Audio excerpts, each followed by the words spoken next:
Hi there, welcome back to Not Another Budget. I'm Nicole, and on this channel I'm attempting to cash budget my way out of debt, fix several years of financial misbehaviour and bring things back to normal. Do ignore the sound of the ice cream van that has currently just interrupted this intro, and the cat may make an appearance because it's just a day where things are not going to go normal. I wanted to come to you at the start of July with the end of week budget for June. It has been a couple of days, just the heat over here in the UK has been unbearable, and I've just been a swampy mess basically.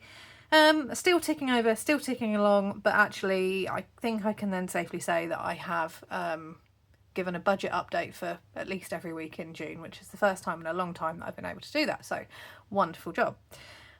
Just to recap, for those of you who are new here, I am a solo person household, so I am solely responsible for all of the income that comes in. I rent a house in a high cost of living area, and that is a high cost of living area where I have all of my family ties. I work in this area, everything that I am and have is in this area, and at the minute it is not feasible for me to move, so therefore my wage as a first year teacher tends to not go very far at all. Just under 50% of my total take home goes solely towards my rent, and that's before I take into account any bills at all.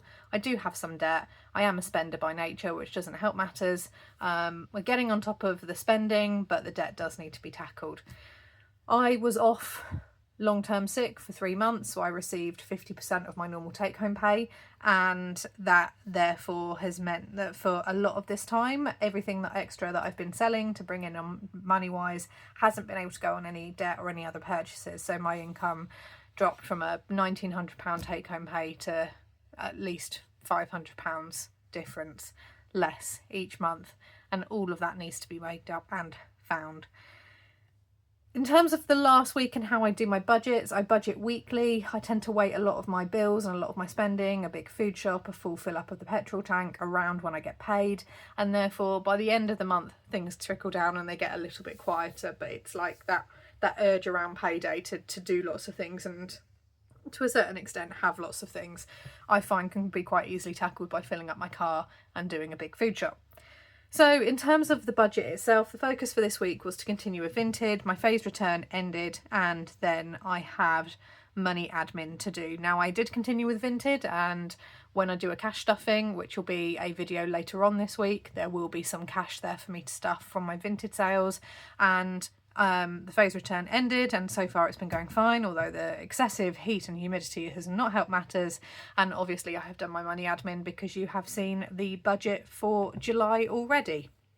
It was a week where there wasn't as much rollover going in, and that's because I had about 2 weeks off due to my mental health, which isn't laziness, it's I need to get myself to work, to the job that actually pays my bills, and make that the priority, not anything else.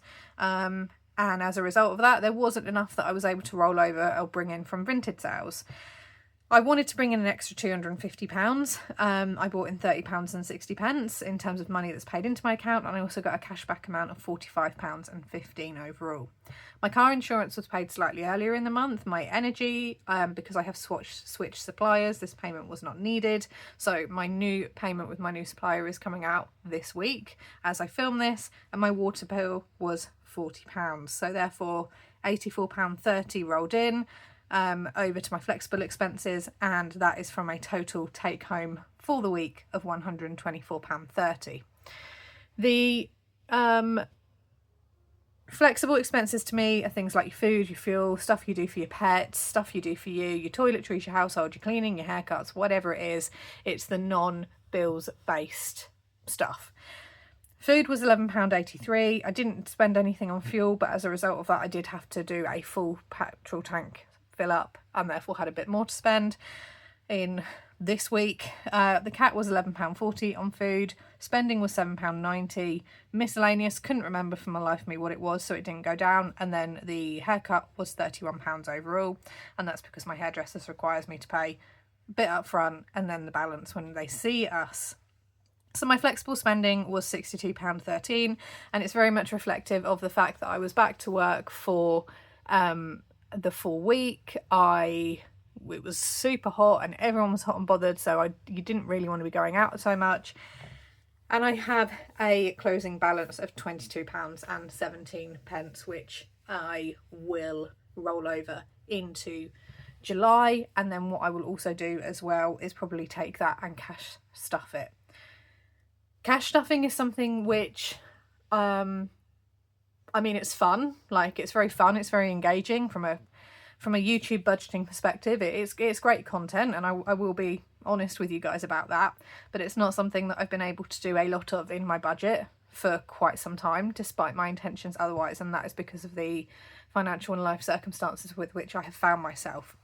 Floating around outside this budget for this entire time has been a rollover, which I had carried over from May. I had to draw on it a little bit at the start of the month because it was also the month where the car just decided to knacker itself. But there is somewhere within the region of about £200, which is not accounted for in this budget. What I intend to do now that my wage is back up to normal in July is later on in the week, because I won't get a chance to get to a cash point this week because rural living, cash points are few and far between.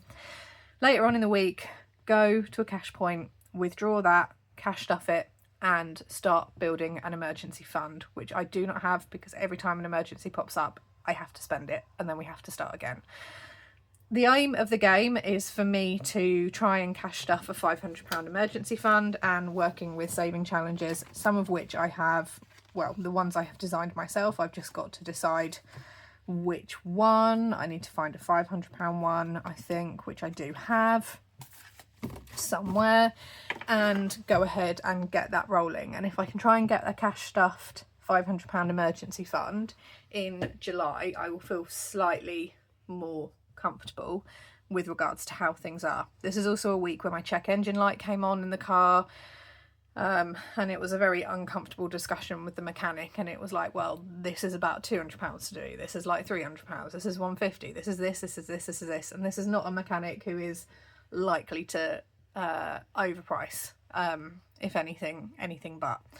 So I do need to get an emergency fund behind me. I do need to try and get some cash stashed because as soon as I've got that in place, I will be able to go ahead and actually start tackling my debts properly.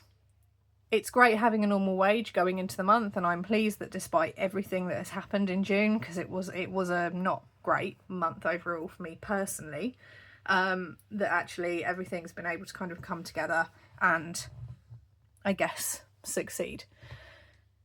I am now going to love you and leave you. It's just a short little weekly recap for you all today, and that's how we're starting off July. I'll be back tomorrow with you guys for another video. I'm not sure what it'll be yet. I probably will be some pensions tracking and pension updating. I hope you have a fantastic budgeting week wherever you are in the world, and I will see you all very, very soon. Bye-bye for now.